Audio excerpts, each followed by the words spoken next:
Phone. Hello. Hello सत साहिब जी। सत साहिब जी। भगत जी, मैं आगरा से दीवानदास बोल रहा हूँ।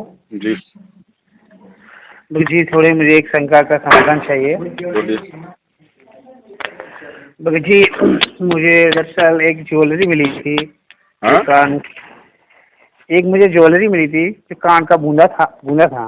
अच्छा हाँ, करीबन होगा एक तोले का अच्छा। ले थे। हाँ, मैं उस समय बहुत पीड़ित था, परमात्मा से अरदास लगाई थी। तो उस दिन जैसे साहब को मैंने अरदास लगाई परमात्मा से, मैं बहुत बिगड़ रो रहा था। मैं बहुत, मेरे भाई की हालत खराब थी, तो ऐसी तबीयत बहुत ही ज़्यादा उनकी खराब थी। तो मैंने अरदास लगाई, तो मुझे सुबह ही करीबन मुझे 4,000 रुपये मुझे मिले थे। तो भगत जी, मैंने उसमें से कुछ अपने भाई का दवा ववा करा लिया, मतलब दवा में खर्च हो गया और घर खर्चे में कुछ खर्च हो गए। पैसे कहाँ और से मिले थे? जी, मुझे वो रास्ते पे ही मिले थे, रोड पे।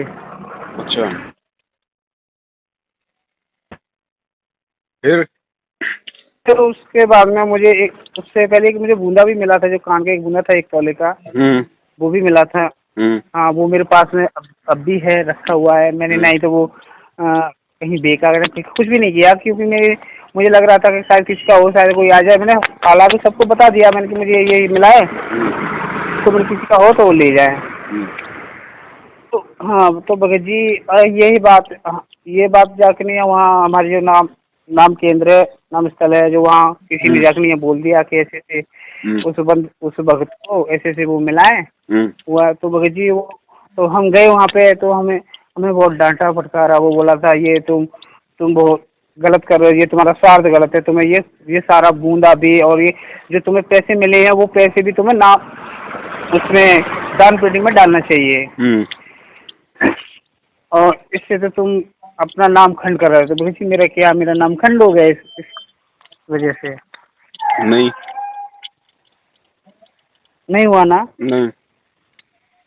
हाँ, तो वो लोग बोल भी रहे थे, कह रहे कि तुम उन भक्तों में से हो जो कि तुम नाम केंद्र में बैठाने लायक नहीं हो, योगी नहीं हो, जो कि तुमने वो तुम्हें जो सारी चीजें मिली थी वो तुमने खुद ही पहुंचा ली, तुमने खुद ही अपने पास में रख लिया। ये दान पेटी में डालना चाहिए आपको।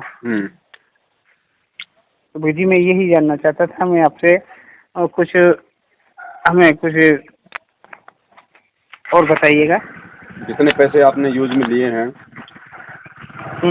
जब गुरुजी आए तो गुरुजी के हाथ में दे देना। अच्छा, बस।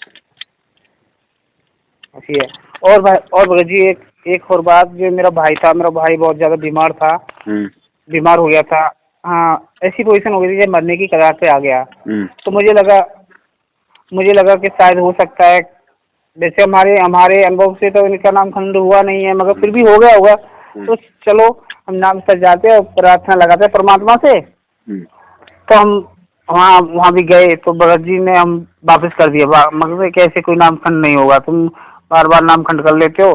तो भगत जी हमें बार बार वो जिलील कर देते हैं। और वो वहाँ जैसे फिर हमने घर ही बैठ के नहीं है, परमात्मा से प्रार्थना लगाई कि मालिक, अगर जैसे कोई हमारे जाने अनजाने में अगर कोई भूल भी हुई हो तो हमें माफ करो और मेरे भाई को ठीक करो।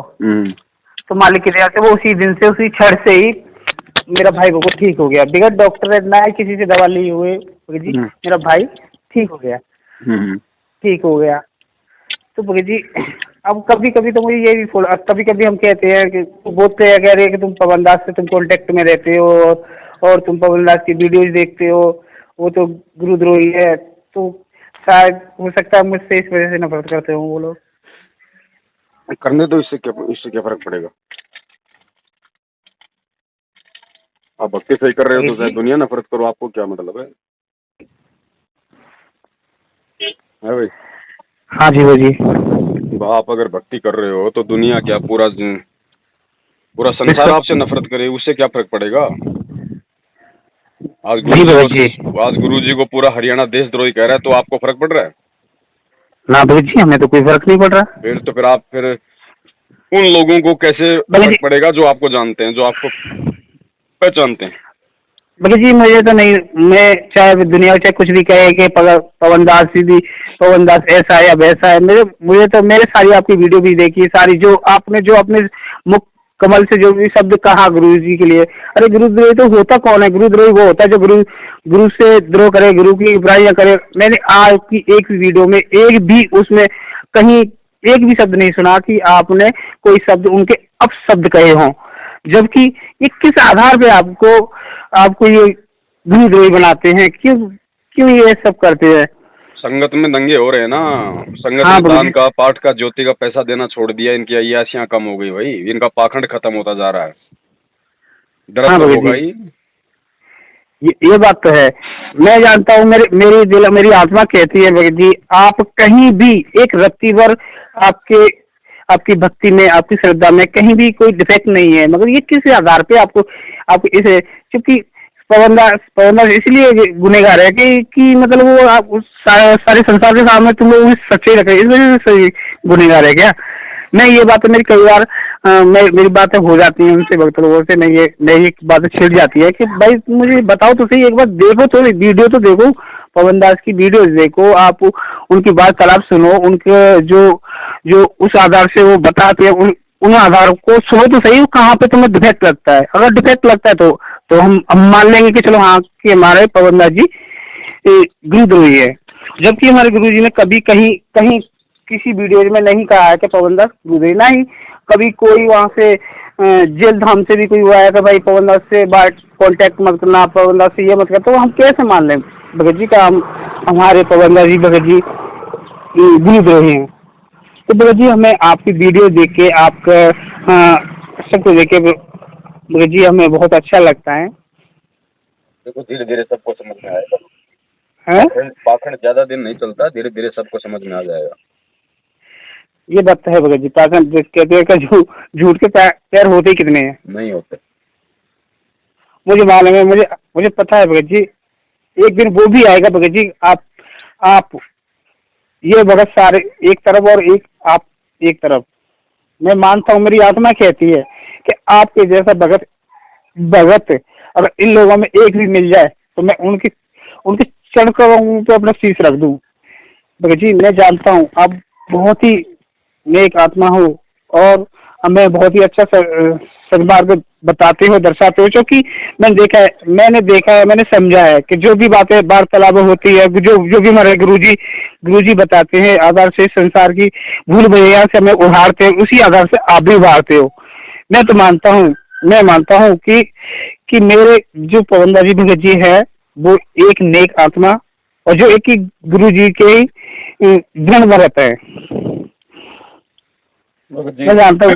देखो ऐसा है बड़े भाई, हमें केवल अपना जो शिष्य धर्म है बस उसको निभाते हुए चलना है। कोई हमें अच्छा कहे, कोई हमें बुरा कहे, हमें इन चीजों से कोई फर्क नहीं पड़ना चाहिए। अगर हम सही चल रहे हैं, हमें केवल अपने परमात्मा की नजरों में साफ सुथरा रहना। भगत जी, भगत समाज की नजरों में हम साफ सुथरा हूँ या गंदा हूँ, उससे कोई फर्क नहीं पड़ता, क्योंकि ना हमें अपनी भक्ति दे सकते, ना हमें वो अन्य किसी तरीके से कोई राहत दे सकते। सही बात है भगत जी। अब देखो कुछ समय पहले मैं चूंकि मेरा मैंने 2016 में नाम लिया था परमात्मा से, और पता है भगत जी मैंने कुछ समय मेरे घर में परिस्थिति ऐसी हो गई थी, क्योंकि मैं अपने परिवार में सिर्फ मैंने ही नाम लिया था उस समय। मेरे माता पिता, मेरा भाई की डेथ हो गई इसी मतलब भूत प्रेत बाधा में, ठीक है। तो मैंने नाम लिया था, तो वो सारी चीजें खत्म हुई। तो भगत जी उस स्थिति में अब बताओ कि घर में अब बड़ा ही मैं ही बड़ा था घर में। मेरे मम्मी पापा बहुत ही नाजुक हालत में थे, क्योंकि हाँ, तो मैं उन कारण में मतलब तारीखों में नहीं जा पाया 1 साल के लगभग। तो भगत जी फिर मैं गया था नाम केंद्र पे, तो पता है मैंने बोला तो मेरा नामखंड हो गया था, क्योंकि गुरुजी ने कहा है ना किसी के हमें फूल नहीं उठाने हैं, क्योंकि ये मैं भली बात ही जानता था मुझे फूल नहीं उठाने। फिर हमारे घर के, हमारे परिवार के, हमारे कुटुंब के जो भी लोग हैं उन्होंने विद्रोह किया करके तू तो अगर रामपाल का वो हो गया और तू ये नहीं करेगा वो नहीं करेगा। रामपाल आया पहले के, फिर माता पिता पहले आए, मतलब विद्रोह था। तो मैंने उनके दबाव में आके मैंने फूल उठा लिए थे, मगर फिर भी मैं परमात्मा से क्षमा मांगे, परमात्मा मैं क्या करूँ, मैं मजबूर हूँ और मैं ये स्थिति करने पर मजबूर हूँ। मैं अपने दिल से अपनी आत्मा से ये चीजें नहीं कर रहा, मगर इनके आधार पर मैं कर रहा हूँ। तो भगत जी सब किया तो मेरा नाम खंड हो गया था। मैं फिर गया था, मैं नाम केंद्र पे गया था, तो नाम केंद्र पे गया कितनी तारीख में कितने समय से नहीं जा पाए कि मैंने बोल दिया कि मैं 1 साल से नहीं जा पाया अभी जी। मगर जो फोन आ रहा है ना थोड़ा सा ना एक भाई का, फिर वो दोबारा फिर वो मुश्किल ही कर पाएगा वो। मैं एक बार उससे कर लूँ बात। ठीक है भाई जी। हाँ सच है भाई जो गुरु बचन पे डट गे रे कट गे फंद 84 के। भाई जो गुरु बचन पे डट गे रे कट गे फंद 84 के।